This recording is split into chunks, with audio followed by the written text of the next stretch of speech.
Dumulog sa Korte Suprema mga kaalyado ng pamilya Duterte para pagbawalan ng Korte ang Senado na ituloy ang impeachment trial laban kay Vice President Sara Duterte. Sumulat naman ang Senate Minority Leader sa Senate President para iginiit na dapat na isagawa agad ang paglilitis. Saksi, si Mav Gonzales. Sa huling sesyon noong February 5 pa na itransmit sa Senado ang Articles of Impeachment laban kay Vice President Sara Duterte.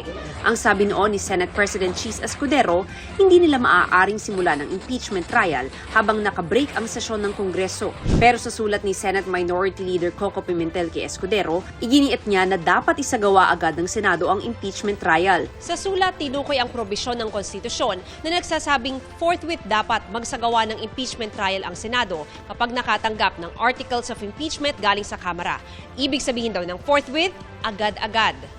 Sinugundahan ito ni Senadora Risa Hontiveros. Malinaw ang utos sa amin na once matransmit sa amin ang Articles of Impeachment tulad ng nangyari ay agad po kaming mag-convene. Wala pang tugon dito si Escudero. Sabi naman ni Senadora Amy Marcos, hindi agad-agad ang nakasaad sa konstitusyon at may petisyon na sa Korte Suprema kaugnay nito.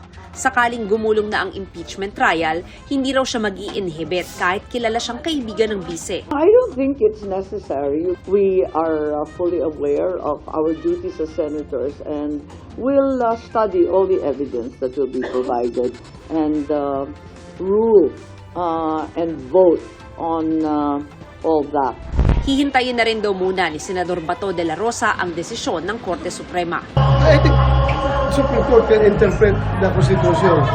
Magbigay sila ng tama na interpretation sa Constitution. I don't think kung ina-direct kami ng Supreme Court to do our job as said by our Senate President, we will do that job in the proper time.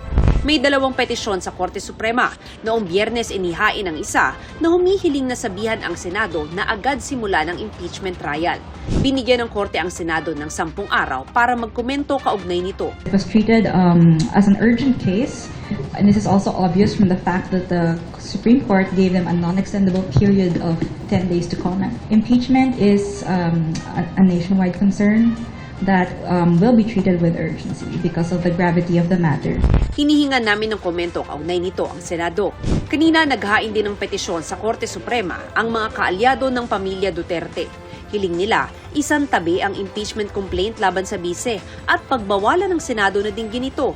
Punto ni na Attorney Israelito Torreon, depektibo raw ang impeachment complaint dahil nilabag umano nito ang panuntunan na isang impeachment complaint lang ang maaaring ihain sa isang opisyal sa loob ng 1 taon. May nauna na raw kasing inihaing 3 impeachment complaint sa Kamara laban sa bise at dapat daw gumulong na ang 1-year ban.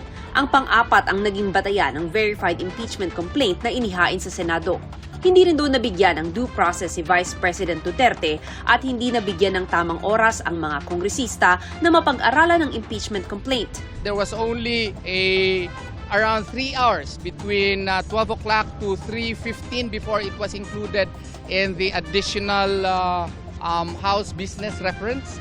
And by that time, we feel and we have reasons to believe that some of the congressmen were not even able to peruse the complaint as well as assess the evidences attached in the impeachment complaint.